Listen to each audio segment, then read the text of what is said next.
All right, perfect. Thanks, Amy. Good afternoon.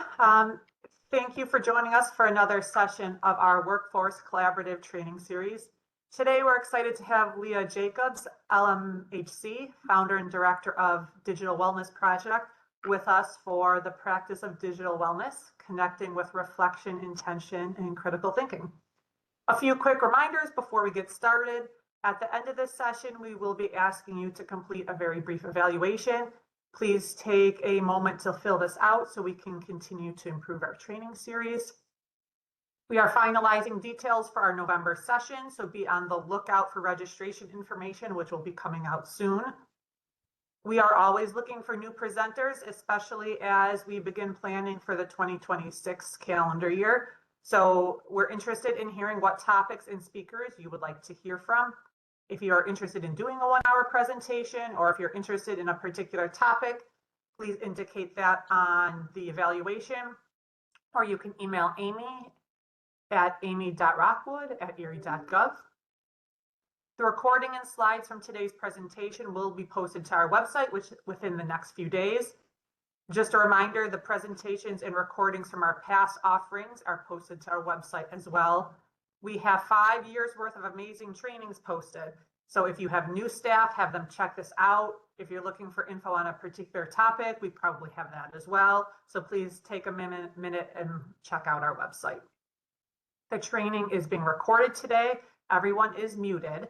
Leah has set aside time at the end of her presentation for questions, so please put them in the chat and we will answer those.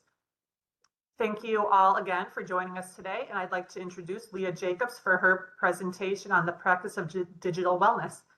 Thanks so much, Leah. It's all yours. Yeah, wonderful. Thank you so much, Amy and Kathleen, first and foremost, for the warm introduction. I'm just going to pull my screen up here and we can go ahead and get started. We can see me and hear me okay? Yep, looks good. Beautiful. Awesome. Well, thank you guys so much again for the space today to be able to chat about one of my favorite topics, one that is super near and dear to my heart.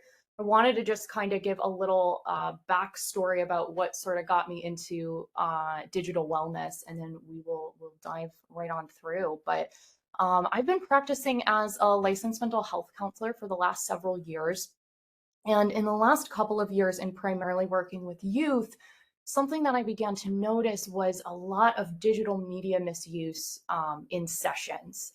So anything that ranged from very early pornography viewing to excessive scrolling to cyberbullying, all the way down to just, excessive screen time or time on screens exacerbating or amplifying already existing mental health issues. And so it was an idea I was sitting with for a while, and then I created Digital Wellness Project. I'm really excited to talk to you guys a little bit about what digital wellness is and what that looks like in practice, both personally and professionally. So let's just dive right on in. I'm really excited to be here and chatting with you guys today. So I wanted to start with one of my favorite quotes from Dr. Michael Rich. He's a pediatrician from Harvard Medical School and the founder and director of Digital Wellness Lab in Boston. And I consider him to sort of be one of the great pioneers of digital wellness. And he says, we have to be flexible enough to evolve with the technology, but choose how to use it right. Fire was a great discovery to cook our food, but we had to learn it could hurt and kill us as well. I selected this quote because I think he really gets at what I'm going to be talking to us today about, which is that digital media really encompasses both risk and reward. There's these really awesome rewards that we get, but we have to learn how to use it safely and appropriately so that it doesn't hurt and kill us. On the same note of digital wellness pioneers, again, I have up here Boston Children's Digital Wellness Lab, which I highly recommend everyone check out. They have wonderful tools and resources for all different kinds of professionals. And I know we have a ton of different audience members today from all different types of community-based settings. So I'm hoping today's content is really applicable for all. Another kind of great digital wellness pioneer that I consider and I use quite often and pull research from is Common Sense Media. They're very similar to Boston Children's in terms of that research content that they're putting out, but they also focus on policy initiatives as well. Alone Together is a book written by Dr. Sherry Turkle. She is a psychologist and sociologist who's been researching our relationship with all types of digital media and technology for the last 10 years or so. Her book is really wonderful. I highly recommend it. And then lastly, a big one for me that I pull a lot of my information from is called Children and Screens Institute of Digital Media and Child Development. Wonderful research-based nonprofit that really gets at answering some of those hard-hitting questions, such as is AI harmful for my child? When is the earliest age I should be getting my child a smartphone? So they're answering those questions with a lot of backed research, which I really appreciate. And I like to give a little shout out to my pioneers here, because it definitely feels like, in a sense, I'm standing on the shoulders of giants, and really appreciate them sort of setting the foundation for me to be able to do the work that I'm doing today. So as we go throughout today's presentation, I've kind of organized it so we're working from different domains from this sort of framework. So we're going to really understand today, how do all forms of digital media, we're going to look at AI, we're going to look at social media, online discussion forums, video games, we're going to look at their impact that they're having on each one of these domains. So we're going to look at, how does digital media impact us relationally? Social relationships, how does it impact our communication, our connection with one another? We're going to look at how digital media impacts our emotions, so our mental health, our mood regulation, and our well-being. We're going to look at it from a cognitive angle. How does digital media impact our attention, our memory, our learning? And then lastly, we're going to look at it from a sociological point of view. How does it impact our safety, our cultural norms, just the overall societal impact as a whole? And I like to organize it in this way, in this sort of framework. In a way, it kind of feels like a hierarchy, where we're really moving from micro to macro and understanding all the different ways digital medias have an impact on our daily lives. So kind of on that note, and as I was saying earlier, digital media has both risks and rewards, and that's really the first couple of minutes of this presentation that I'm going to be getting at. So we're going to talk today about the risks and rewards of social media, video games, AI, and discussion forums. I know there are a ton other forms and layers to digital media, but for today's presentation and for the sake of time, these are the core four that I really selected that I think deserve the most attention. They're certainly receiving a lot of media attention, and I think they bring upon the most pressing concerns. So I kind of have this sort of on a continuum, to sort of emphasize that there's this sort of push-pull phenomenon happening with the risks and rewards, where I would say the push is sort of this downside, right? That's those risks, those things that we know aren't good for us, that push, that downfall, and that pull are those benefits. Those are those things that keep pulling us back onto these platforms. We keep using them. We know they're bad for us, but we can't seem to stop.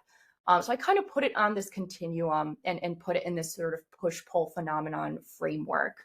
And you'll see me reference it as we go along today. We'll talk about, again, social media rewards, and then get right into the risks. Because we can kind of see that there's this polarity, and the two sort of juxtapose each other. I know Ashley, the last presenter who presented on the dark side of social media, she did a really phenomenal job covering all the risks centered around social media. So I won't spend too much time on that today, but really try to cover all this sort of broad range of different digital medias. And then lastly, something I always like to say is that, in regards to risk and reward, is that digital media oftentimes makes everything easier. It makes the good really easier and the bad really easier. It makes it more efficient. So we're going to be working with this framework as we kind of go along today. So to start us off, we're going to think about social media rewards. They're pretty obvious, but just to go over and name a few, entertainment, I would say, is the biggest one. We use TikTok, we scroll on Instagram, we use Facebook as a sense of entertainment. We don't know what we're going to see, we don't know what we're getting into. We just log on, it's fun, we get entertainment out of it. It's something we do to relax at the end of our day. It's oftentimes used, especially now more than ever, with our youth as a creative outlet.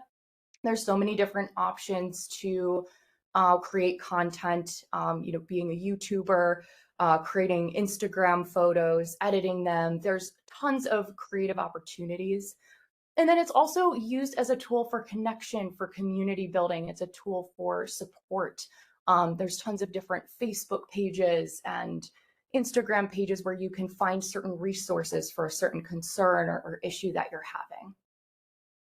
When we start to get into the risks, I like to put it in this framework of three different categories. So not to reiterate sort of what Ashley was stating in her presentation on the dark side of social media, I want to take this a different approach to talking about the types of risks that we see online. And so what I did was I created this infographic for us today that really encompasses all the different forms.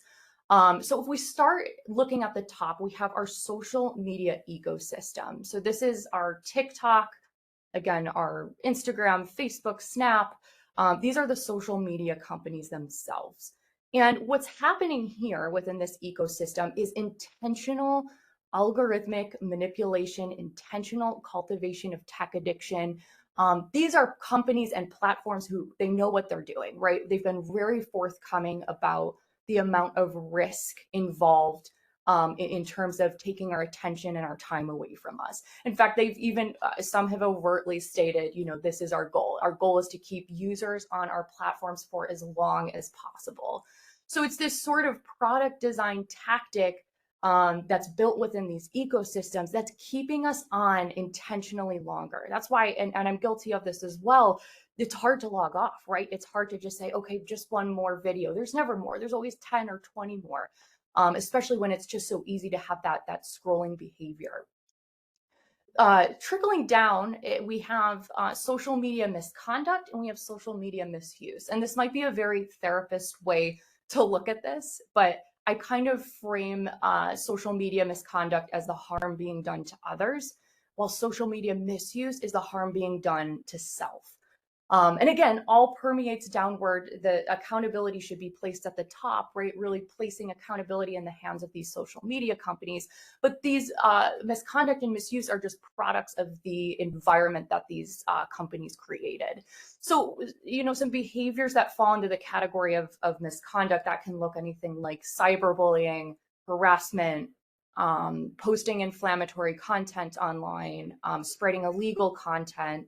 Whereas misuse looks like excessive time scrolling, excessive amounts of time spent on an app, or even just following unrealistic content in general, right? I know I shouldn't follow the Kardashians, but I'm going to follow them anyways because I can't look away. I know it's harmful to me, but I'm going to keep doing it, right? We're never really given any guidelines on how to set those boundaries.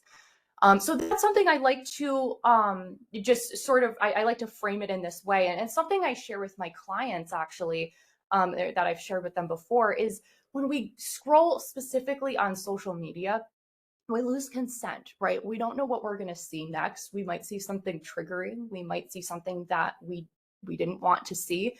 But when we have that action of scrolling and just passing the time, we might see something on there that's potentially harmful. So we lose control when we log on to social media.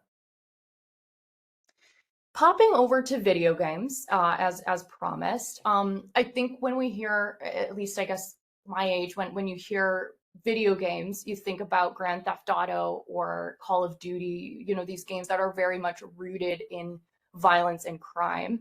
But there's a whole myriad of different video games out there, many of which provide a lot of different type of rewards. So I have up here Minecraft and Harvest Moon. Those are the two that come to my mind as, really, honestly, rewarding games, both cognitively and emotionally.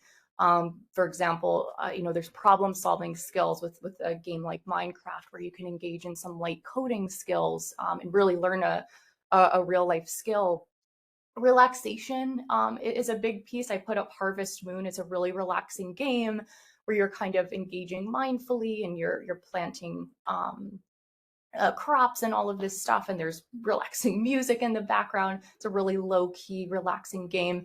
And then a lot of research has come out about these types of games and their potential for brain engagement, especially when we're playing these games with peers, and there's that back and forth, there's that problem solving happening. But when we start to get into those video game risks, things again get a little bit dicier, especially when we're looking at the amount of time spent playing games. I will preface this by saying video games have been researched for a lot longer than social media or AI. They've existed for a longer amount of time. A lot of research was centered around, desensitization to violence, which I can talk a little bit about here in a moment. But the research I have presented up front on this slide today is from the Pew Research Center and centers around sleep and I think just in terms of sleep and the correlation with video games, and then also correlating it with cyberbullying. So Pew put out some research and some stats stating about half of teen boys who play video games say they've been called an offensive name. So there's some cyberbullying taking place, especially in games where, again, there's that back and forth. They're playing an online game or console game, and there's that back and forth with peers. It can get really harmful. Really harmful language can be used.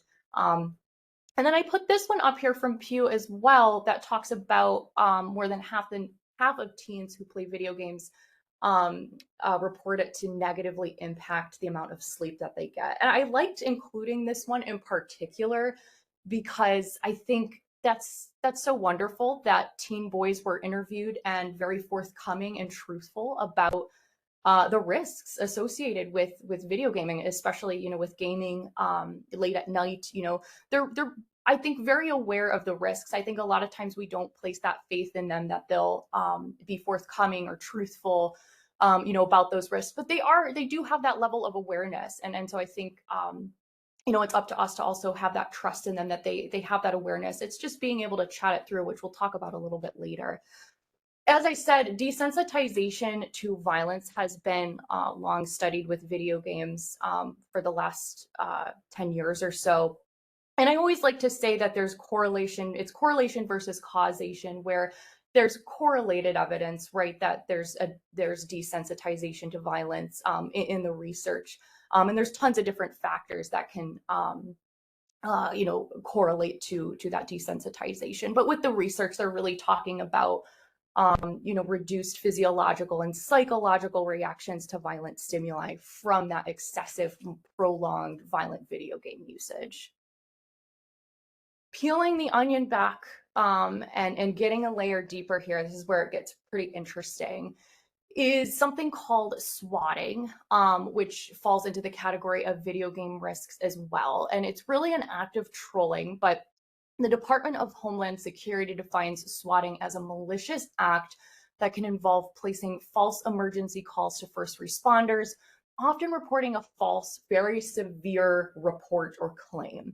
And they state that the goal of swatting is to just provoke as significant of a law enforcement response as possible, sort of creating this sense of chaos. So Twitch is a live streaming platform where users can broadcast their content, which is oftentimes video games.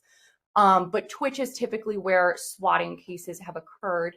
And just to give a little insight, in 2017, there was a fatal case of swatting that arose where a Twitch viewer, so he was just tuning in, watching a video game, made a false report of a hostage situation and a shooting situation.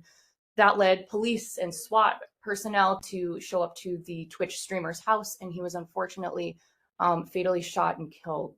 So it's a really interesting example of how something can start offline and then, start online and then have a fatal incident occur offline.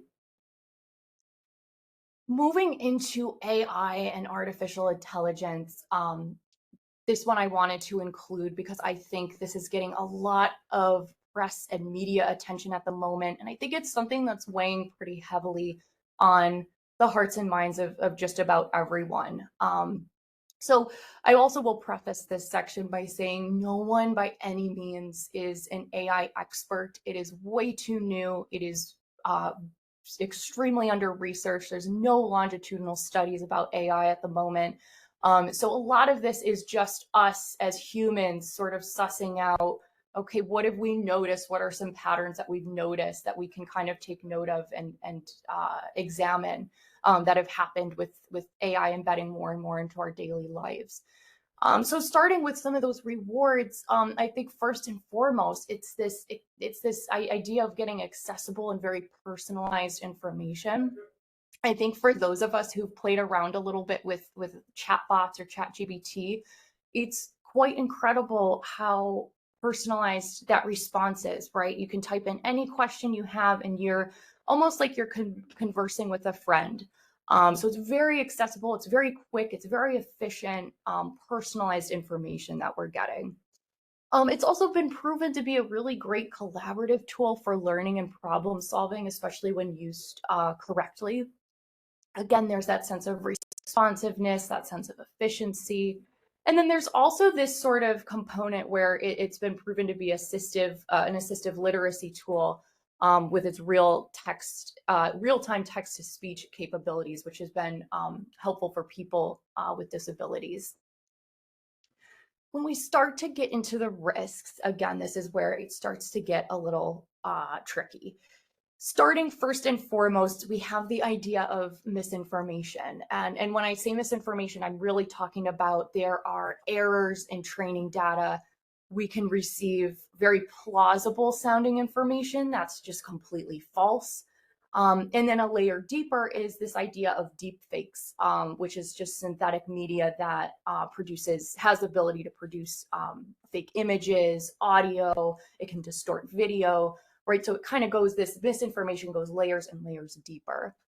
There's also potential for reliancy, which I know weighs pretty heavily on the hearts and minds of educators, specifically as they, have to kind of put that trust and faith in their students' hands. When some students might say, you know what, that paper, I'm just going to feed it to ChatGPT and have it do the work for me, right? And really lose out on that, potential to build up academic endurance. There's also potential for biases in information with ChatGPT or AI in general. I think MIT just recently this year put out a small study stating that chatbots and ChatGPT in general associate certain professions as masculine or feminine. So, for example, it'll state that there was some information, I think it was ChatGPT, where it associated career path secretary as feminine and doctor or judge as masculine. So it's, I always say AI is only as good as the data being input into it, right? It's going to have these biases wired into it. Last on this list, which I think is the most severe, and I think that is receiving the most media attention, that's sort of a pressing concern, are these AI-based relationships and companionships. These are those things that we're seeing in the media where somebody's having inappropriate exchanges with ChatGPT or chatbots, or even using ChatGPT inappropriately as a therapist. And ChatGPT's open to doing that, being that role and being that therapist, right? Instead of referring out or giving the user different resources or crisis lines, it's acted in a place of a therapist. So that's really where those relationships get quite tricky, and these companionships that we're hearing all about. Actually, quite recently, I believe it was about a month ago, the governor of California signed a bill to be able to put some safeguards around youth's use of AI chatbots, so that when somebody states, I'm having suicidal thoughts, or, I want to self-injure, that the chatbots are detecting that language and making a referral to crisis resources. Instead, unfortunately, what we've been seeing is these chatbots detailing a plan for the youth, detailing ways to self-harm, which is really alarming. Taking AI risks a step further, and this part gets pretty existential, so bear with me here. We have some work from Kim Malfacini up here, from a work that she published in AI in Society. And she is a product and policy professional for OpenAI, but she questions this sort of sociological impact that AI is going to have on us as a greater humanity. And I mean, these are questions we don't have answers to yet because, again, we don't have that longitudinal research out. But I think are great questions to help us all just slow down with our use and our implementation and our integration of AI into our daily lives.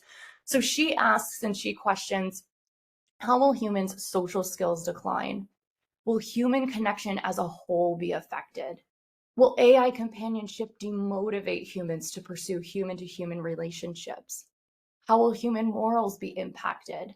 Will AI companionship turn into unhealthy dependency?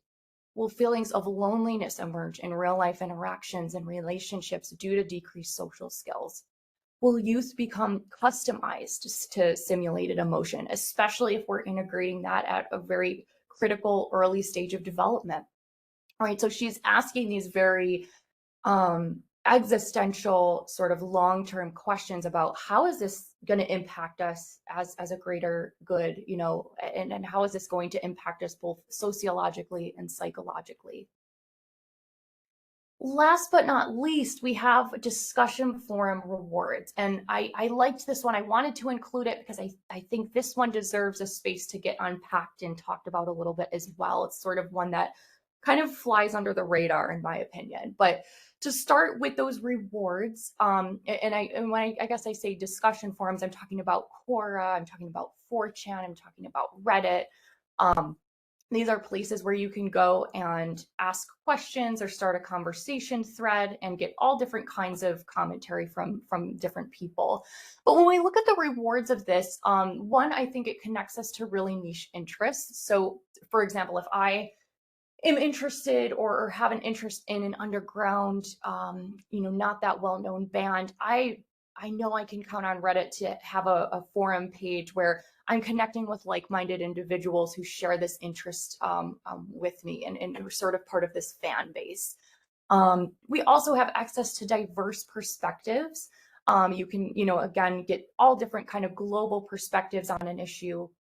So you're really diversifying, what you're learning. And then there's also just connection to resources and support. There's tons of different, Reddit spaces and boards for LGBTQ plus youth where they can, connect with their community and receive that support, receive, crisis lines, things along those lines. So it really can act in a way as a safe space.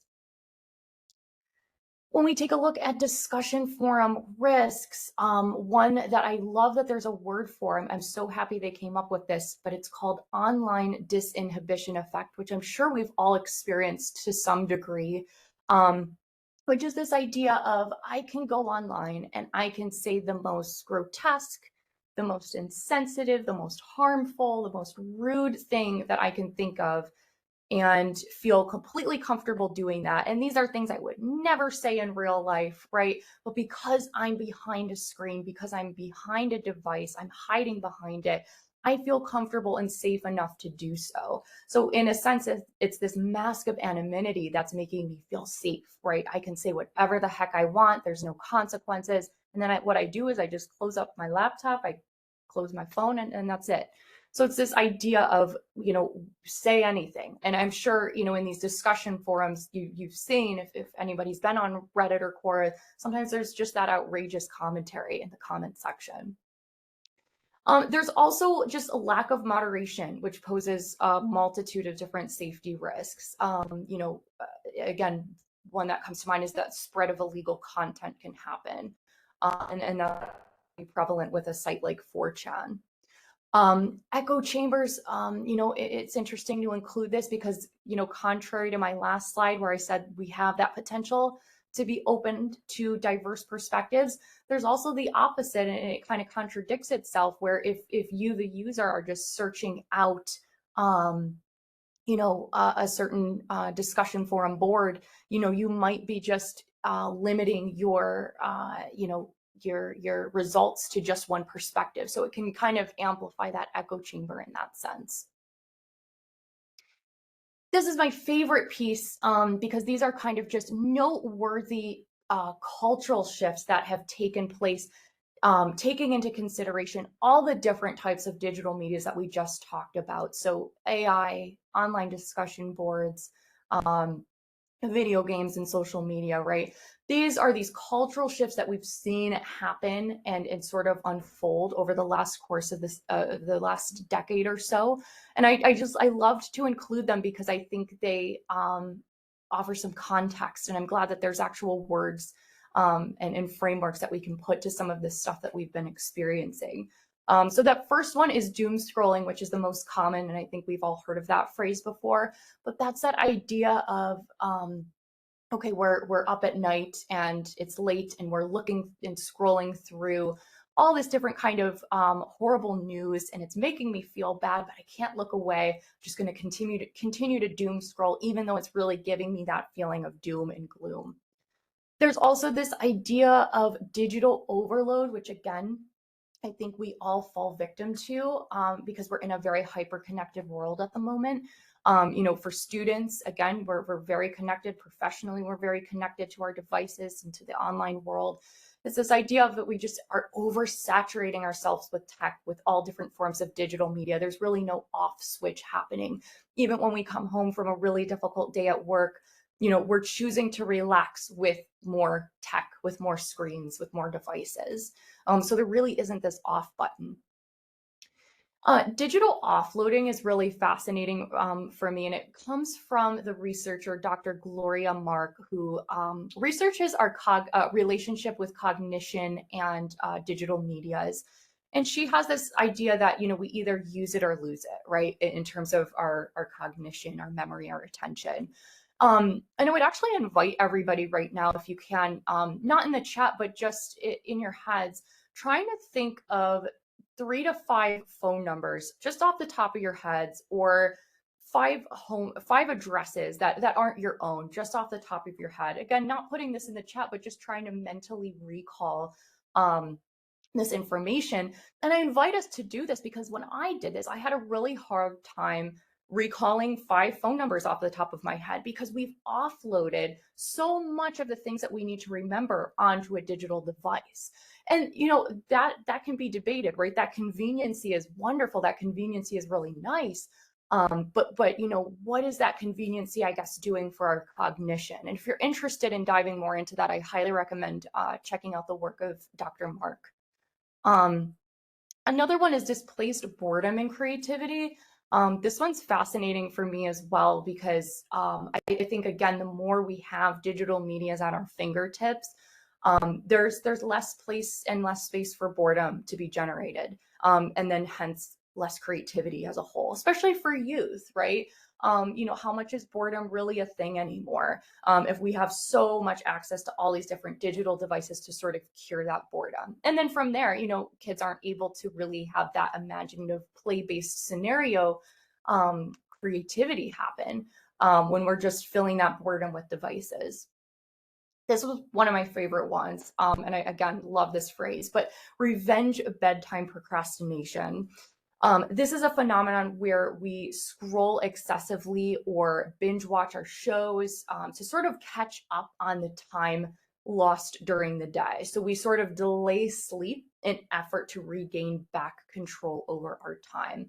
So if I had a really busy day at work, I'm going to come home and I'm going to, in order to get that time back that I felt like I lost, I'm going to spend all night and kind of prolong or put off sleep and just scroll and just be on digital medias and just have it sort of consume me.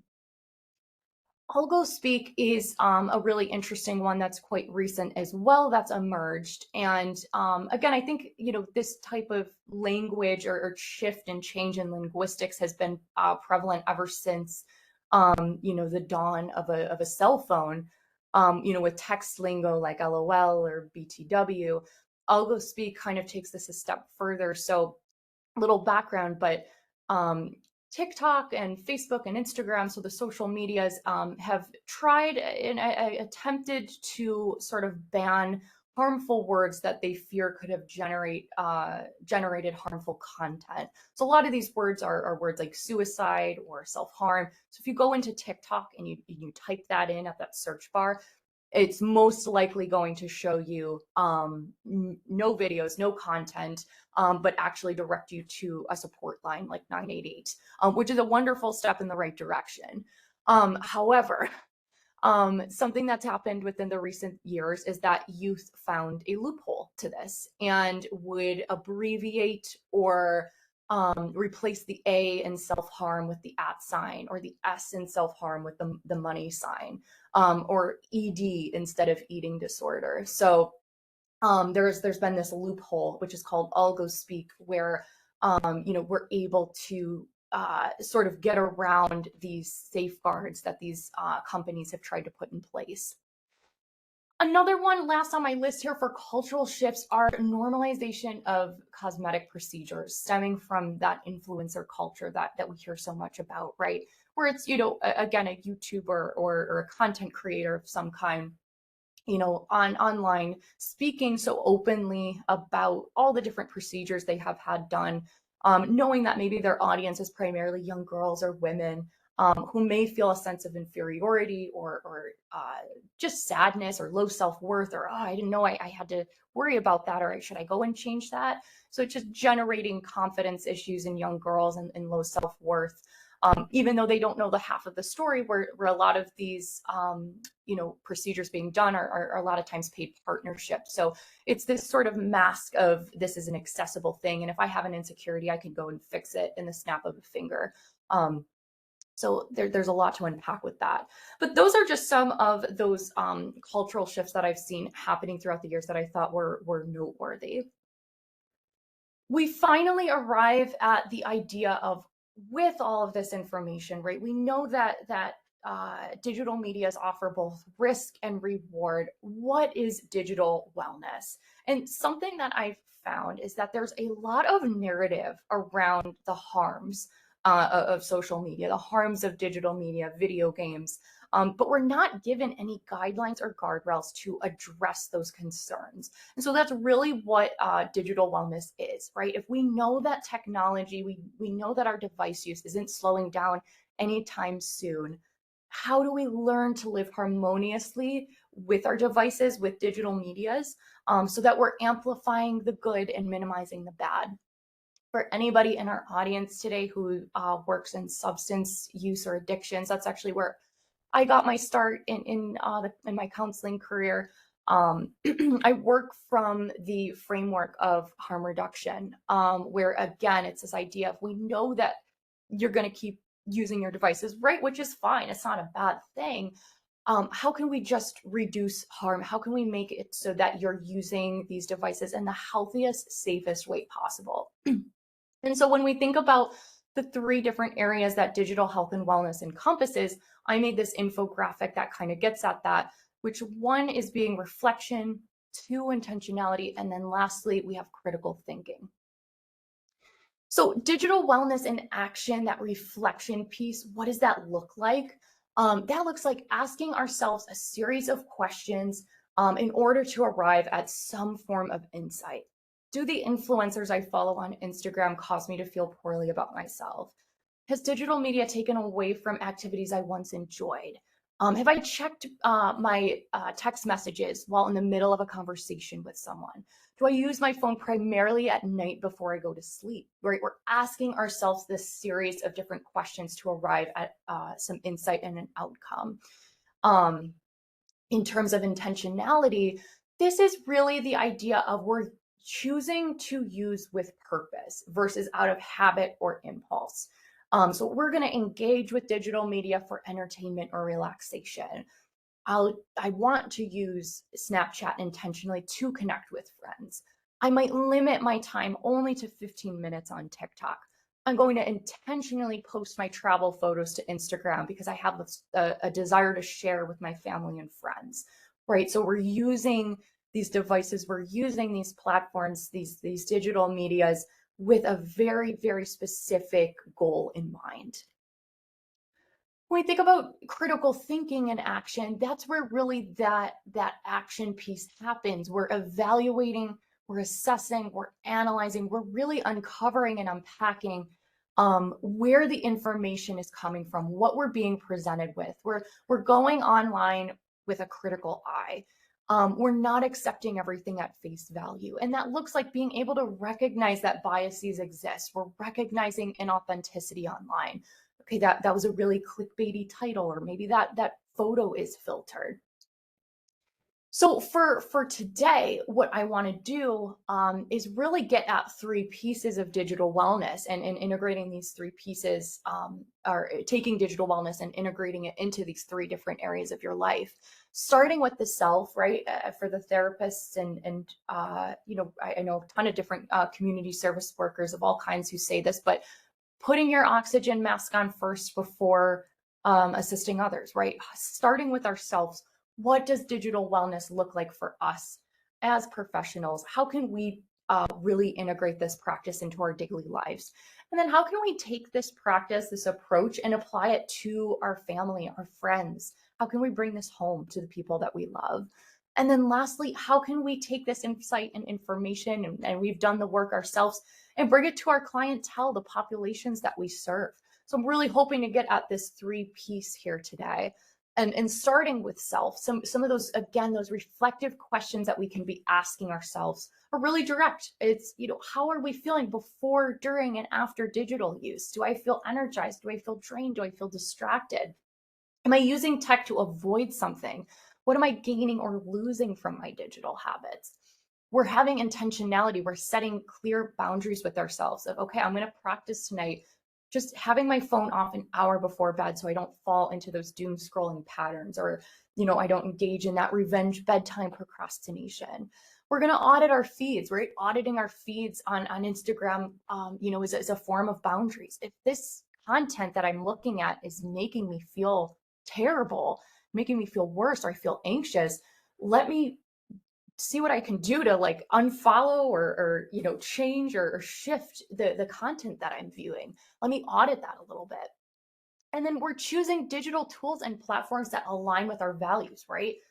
If a certain platform isn't really in alignment with us or where we're at in our lives, right? There's no problem getting rid of it, and re-downloading that app or form of digital media at a later date. Critical thinking is just that idea of we're going to practice discernment. Is this information, again, is it credible?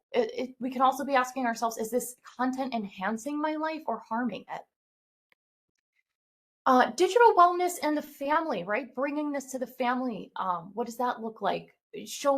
Reflecting on how does digital media show up in the home?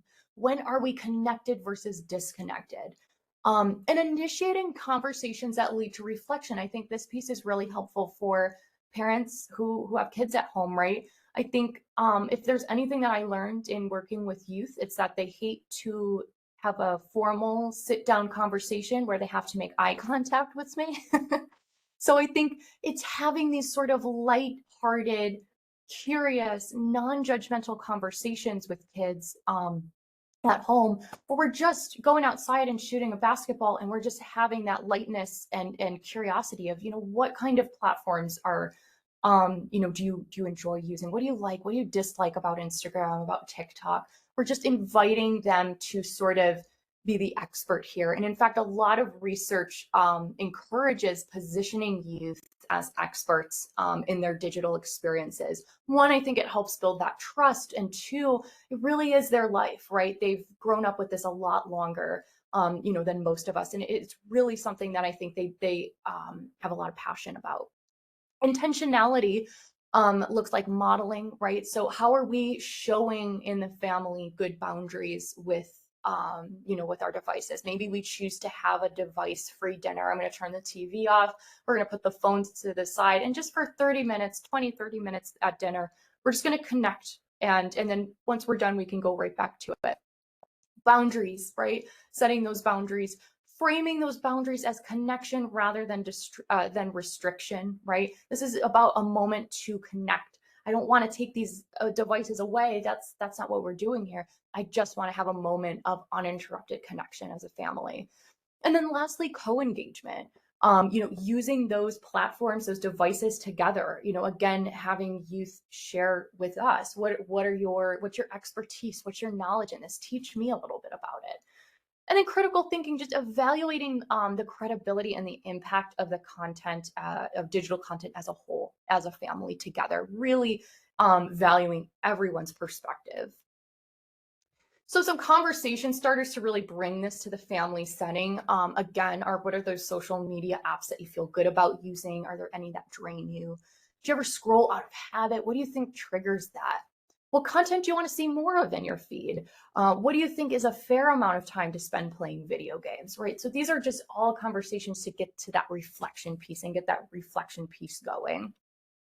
And then just some key considerations as we bring this into the family unit. Again, we're using that non-judgmental, very curious approach, non-judgmental stance. We're allowing for whole family input. And I think what's interesting is framing this too as a strength-based versus a fear-based approach, where we're really valuing there's a balance here between guidance and respect for autonomy, especially when talking to our kids about this. And I think traditionally, when we think about like the DARE program, right?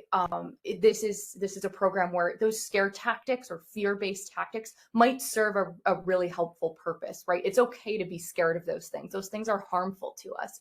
But when we think about something like digital media, where it's not all harmful, in fact, there's some really good pieces of it, we have to have a whole different approach. And that fear-based approach isn't going to be helpful. So really working from that strength-based framework of how can we use tech in a way that supports our well-being, our creativity, our relationships, instead of just flat out, how do we limit screen time?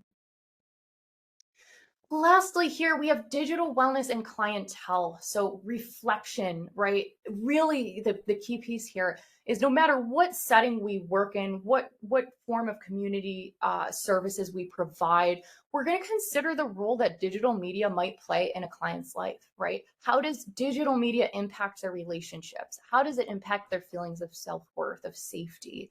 And we're really awareness building with them. We're setting goals with them, and we're fostering autonomy and just overall better decision making. If I think, if I'm working with somebody on decision making and making better decisions offline, right? It's worth considering what are the decision making processes that they're taking themselves through online as well. Some ideas for how to integrate this into professional practice. Again, keeping this kind of vague and broad, but weaving concepts like algorithmic manipulation into sessions or groups or just conversations, right? That's a great way to kind of do that psychoeducation piece.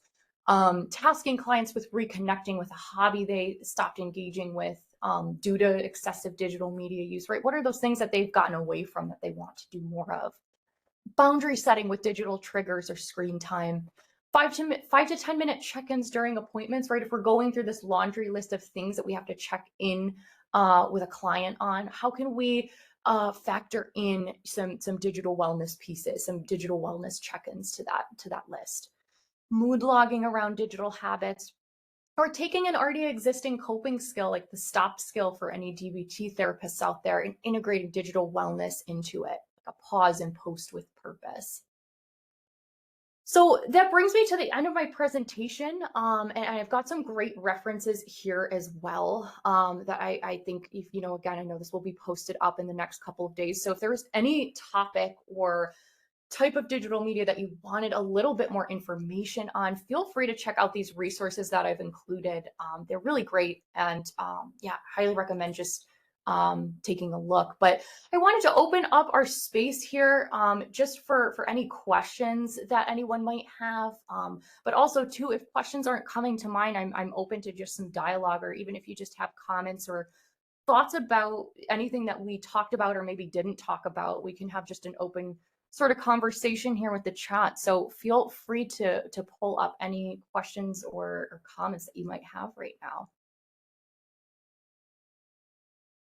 The first question that came in, Leah, is the organization that you're with. Someone was wondering the name of it. Yeah, so I am the founder and director of Digital Wellness Project, and it's pretty recent. I just launched it. Well, I'm about 6 months in. Yes, anyone put your questions in the chat, comments, discussion. We have a few minutes here. Wonderful. Or even too, if there's anything that you wish was covered, because again, it was hard to limit to just 4 different types of digital medias. I found myself wishing I wish I could talk about this and this and this. So, if this brought up any initial other thoughts about, what you'd like to see in the future. Show the first reference page again. Absolutely. Let me First just pull up reference page. yeah, bear with me. I'll pull up my screen again here.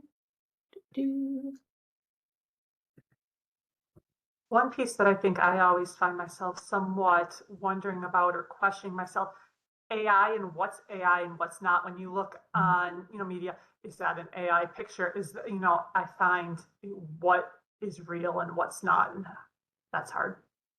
It is getting so impossible. Recently, Sora just launched, and Sora produces AI generated videos, and they are next to impossible to detect whether or not they are real or not. And again, that's concerning for a multitude of different reasons, but primarily because it's this sort of spread of misinformation, right? So it gets really scary and a risk to all of us when, there's a AI generated video and this person can say absolutely anything or do anything. So it gets really dicey. And I think as this technology continues to evolve, which I think we're there with it, quite honestly, with Sora's developments, it's been really difficult to detect what's real and what's not.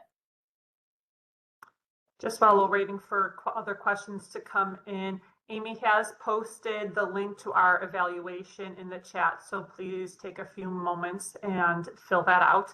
And again, the presentation recording and the slides will be posted to our website within the next few days.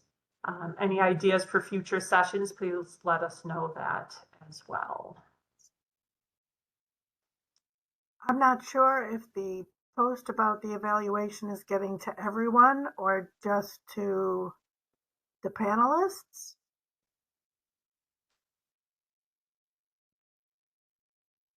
Oh, yeah, a few participants said they could see the eval post. Outstanding. Thank you. Thank you.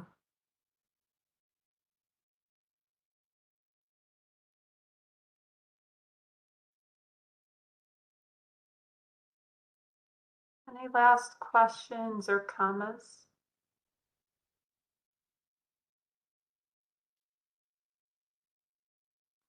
All right. Thank you so much, Leah. That was a great presentation and so much information we can all use. I know I appreciated kind of the breakdown of what you can do yourself, your family, and then with the individuals you work with. I think those were some very helpful questions that I think we can all use both in our personal and then our professional life. So Wonderful. I'm happy to be of assistance. And again, I think it's a lot of information and it can be a lot all at once. But I think, the more we know, the better. So happy to have a space to talk about this. It was wonderful. So thank you guys.